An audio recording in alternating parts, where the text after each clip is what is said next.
এক ঘন্টা আগে থেকে যে ঘটনাগুলো সারা বাংলাদেশ জুড়ে ঘটা শুরু হয়েছে। সো আজকের ভিডিওটা খুবই গুরুত্বপূর্ণ যে আগামী নির্বাচনের আগ পর্যন্ত আপনি কি করবেন আর কি করবেন না সেই সম্পর্কে কিছু পরামর্শ। দর্শক, স্ক্রিনে ছোট্ট একটি ভিডিও দেখলেন। এই ভিডিও নিয়ে খুব গুরুত্বপূর্ণ আলোচনা দেখাবো সামনে। আগামীকাল নির্বাচন, এই নির্বাচনের আগে বাসে আগুন দেওয়া হচ্ছে, অনেক ট্রেনে আগুন দেওয়া হচ্ছে, রেল লাইন কেটে ফেলানো হচ্ছে, মানুষ মারা হচ্ছে। এইগুলা থেকে কিভাবে বাঁচবেন? তো আরো অনেক কিছু হতে পারে।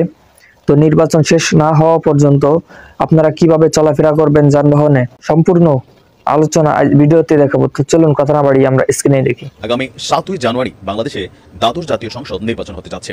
আর আজকের দিনে বা কয়েক ঘন্টা আগে থেকে যে ঘটনাগুলো সারা বাংলাদেশ জুড়ে ঘটা শুরু হয়েছে। সো আজকের ভিডিওটা খুবই গুরুত্বপূর্ণ যে আগামী নির্বাচনের আগ পর্যন্ত আপনি কি করবেন আর কি করবেন না সেই সম্পর্কে কিছু পরামর্শ। যে জরুরি খুব প্রয়োজন ছাড়া আপনারা বাসা থেকে বের হবেন না, জরুরি প্রয়োজন ছাড়া ভোটের দিনের আগ পর্যন্ত। কারণ এখন একটা বাসে আগুন লাগতে পারে, একটা ট্রেনে আগুন লাগতে পারে, একটা দোকানে আগুন লাগাই দিতে পারে, অথবা বিভিন্ন জায়গায় বিভিন্ন ধরনের নাশকতামূলক ঘটতে পারে।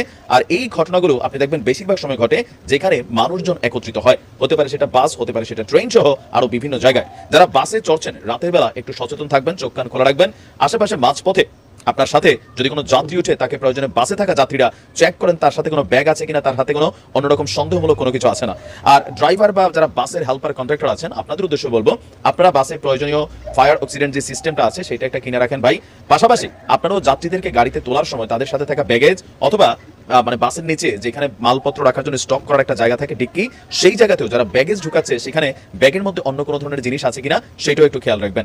এর পাশাপাশি আপনারা অপ্রয়োজনে ঘর থেকে বের হবেন না। দেখেন, আমি সবসময় বলি এই দেশের রাজনীতিবিদরা রাজনীতি করে তাদের পরিবারের উপরে কখনো আঁচ আসে না, এটা হোক আওয়ামী লীগ বা বিএনপি। আপনি এই যাবৎকালীন এতগুলো যে সহিংস ঘটনা ঘটেছে, আপনি একটা ঘটনায় দেখাইতে পারবেন যে একজন এমপির ছেলে অথবা একজন এমপির মেয়ে অথবা একজন এমপির স্ত্রী তারা কোনো পাবলিক বাসে চড়ে আক্রান্ত হয়েছে, তারা কোনো ট্রেনে চড়া পুরা মরছে। সবসময় কিন্তু টার্গেট থাকে আম জনতা। আর এই পোড়াপুরির পর এটা নিয়ে আওয়ামী লীগ এক ধরনের বক্তব্য দিবে, বিএনপি এক ধরনের বক্তব্য দিবে, আইন শৃঙ্খলা বাহিনীও এক এক সময় এক এক রকম বক্তব্য দিবে। বাট দিন শেষে ক্ষতিটা কার হচ্ছে? আপনার আমার।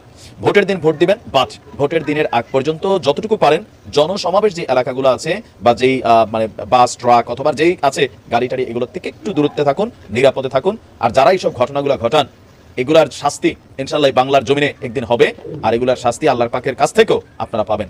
ভোট করবেন ভালো কথা, কেউ ভোট দিবেন না ভালো কথা, কিন্তু এই খেলাগুলোতে আমজনতারে টার্গেট করে এই ধরনের ঘটনাগুলো ঘটায়েন না। আল্লাহ। প্রিয় দর্শক, কিন্তু বলতেছে যে আপনারা যখন যানবাহনে প্যাসেঞ্জার উঠাবেন তখন আপনারা তাদের ব্যাগ চেক করবেন এবং তাদের বডি শডি চেক করবেন, তাদের কোনো কিছু লুকিয়ে বাসে উঠতেছে কিনা। এবং মাঝপথে যদি কোনো যাত্রী বাসে ওঠে তাদের উপরে অবশ্যই নজর রাখবেন আপনারা, নাহলে কে কোন দিক থেকে বিপদ ঘটিয়ে ফেলতে পারে কেউ বলতে পারে না। যাই হোক, আপনারা খুব সাবধানে থাকবেন। এবং ড্রাইভারদের উদ্দেশ্য করে বলতেছে আগুন নিবানো এবং যে সব সিলিন্ডার আছে এগুলো আপনারা বাসের ভিতরে কয়েকটি কিনে রাখবেন।